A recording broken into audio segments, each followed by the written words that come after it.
In the dark, crime-ridden future of old Detroit, one corporation had an idea for a new kind of justice. Part man, part machine, all cop. So today, we're going to tear down the legend himself, Robocop. We're going to look right under that chrome and steel to see what makes him tick. This is the anatomy of a legend. So, here's the big question, right? How do you create the perfect cop? Well, for the megacorporation Omni Consumer Products, or OCP, the answer was kind of wild. They didn't want to train a better cop. Nah, they wanted to build one. They literally took the remains of a fallen hero and engineered him into the future of law enforcement. But that raises an even bigger question. What does it really take to build a machine with a human soul? Okay, let's start at the beginning, because before there was a machine, there was a man. And this first part of the story, it's all about human tragedy crashing head-on into cold corporate ambition. This is where the blueprints for Robocop really begin, drawn in blood and circuit diagrams. So, let's meet Alex Murphy. He was a good cop, you know? A family man. He gets transferred to one of the most dangerous precincts in the whole city. And his sense of duty, well, it leads him right into a trap set by Clarence Boddicker's gang. He was brutally, horribly murdered. But for OCP, Murphy's death wasn't the end. No way. For them, it was an opportunity. His body became their property, the raw material for their shiny new product. All right, so once OCP had their human component, it was time to build the shell. And this is the part we all know and love. We're talking about the hardware that makes Robocop a walking, talking fortress, built to survive the absolute war zone that is old Detroit. Just look at these stats. He stands at 183 centimeters tall and weighs a solid 155 kilograms. I mean, this guy is dense. And his armor? It's not just any metal. We're talking a titanium ceramic alloy. This stuff is seriously advanced. It's not just about stopping bullets or shrugging off fire. It's specifically designed to absorb the shock of an impact, to protect the fragile human parts that are still rattling around inside. Pretty smart, right?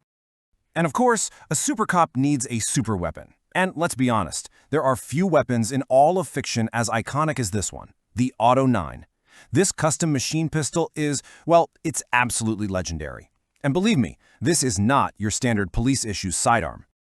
Okay, so let's break this beast down. First off, a 50-round magazine. That is just huge. And it fires caseless ammo, which means no shells flying everywhere. Its standard firing mode is the super precise 3-round burst. And get this, it's tied directly into his targeting system, so his accuracy is pretty much perfect. And the best part? That incredible mechanized thigh holster? It just springs open on command and bam, he's ready to go. All right, now let's get under the armor plating. We're going to look at the complex web of hydraulics, servos, and power systems that give Robocop his insane superhuman abilities. This is the engine that really drives the machine. 2.5 tons. Think about that for a second. That is the force of his grip. 2.5 tons of pressure. To put that into perspective, a world-class arm wrestler might be able to generate, 150 kilos of force? Robocop is almost 30 times stronger. He can literally crush steel like it's a soda can. Yeah, and you remember that line from the movie, right? He'll break every bone in your hand. That wasn't just some tough guy talk. That was a literal, factual warning. This isn't just brute strength. It's industrial-grade power, perfectly controlled and packed into a human-shaped frame, all thanks to that crazy hydraulic system. So what keeps this whole thing running? Well, there are two absolutely critical systems. First, you've got a super high-capacity battery that can keep him going for up to 72 hours straight. But all that power, it generates a ton of heat. So that's where the second system comes in, a water pump that acts like a technological heart. It circulates coolant all through his body, basically a synthetic circulatory system to stop him from literally melting down in the middle of a gunfight. Okay, now we get to the really complex stuff, the most controversial part of the whole design. We're talking about the ghost in the machine. This is all about how OCP took what little was left of Alex Murphy and plugged it into a robot body. So you have to ask, after what happened to him, what was even left of the man? I mean, not much. OCP basically just salvaged the absolute bare minimum they thought they needed for the project to work. They saved just enough of his humanity to get the job done. So what did they actually keep? Well, they kept his brain, obviously, the core of his consciousness, and they stuck it in a protective little capsule. They kept his face, which they surgically attached to a cybernetic skull, mostly for PR, so he'd have a human interface. And then there are the weird parts. A partial digestive tract, some of his spinal cord. It's like they just kept enough flesh to anchor his soul to the machine.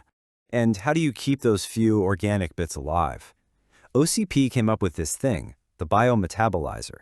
It's basically an artificial organ. It takes this nutrient paste, think high-tech baby food, and processes it into everything Murphy's brain and tissues need to survive. And the whole thing is a closed-loop system. That means every single bit of that paste gets used. There is zero waste. It's perfectly, almost grotesquely efficient. So OCP built the body, but that's only half the battle, right? They also had to program the mind. And this final section is all about that. The prime directives that are supposed to control his every move, and the one hidden piece of code that shows what OCP was really up to. Okay, so here are the three big ones, the prime directives. These are hardwired right into his brain. Number 1, serve the public trust. 2, protect the innocent. And 3, uphold the law. Sounds great, right? Clear, noble, absolute. He's programmed to be the perfect, incorruptible cop. But there's always a but. And here it is, Directive 4, classified. This is the secret one, the one even he doesn't know about at first. What does it do? It makes it physically impossible for him to arrest or even harm a senior OCP executive. It is the ultimate corporate leash, a failsafe to make sure their own creation could never, ever turn on them. He's a weapon for justice, but he's a weapon owned by the corporation. And really, that's what it all comes down to, isn't it? This is the central conflict of Robocop, because despite all the programming, all the armor, and all those directives, Alex Murphy is still in there. His consciousness survives. He has memories. He has nightmares. He has a will of his own that is constantly fighting against his programming. OCP thought they were building a product, but what they really did was resurrect a person. So I'll leave you with this question. When the man's will goes to war with the machine's code, who's really in control?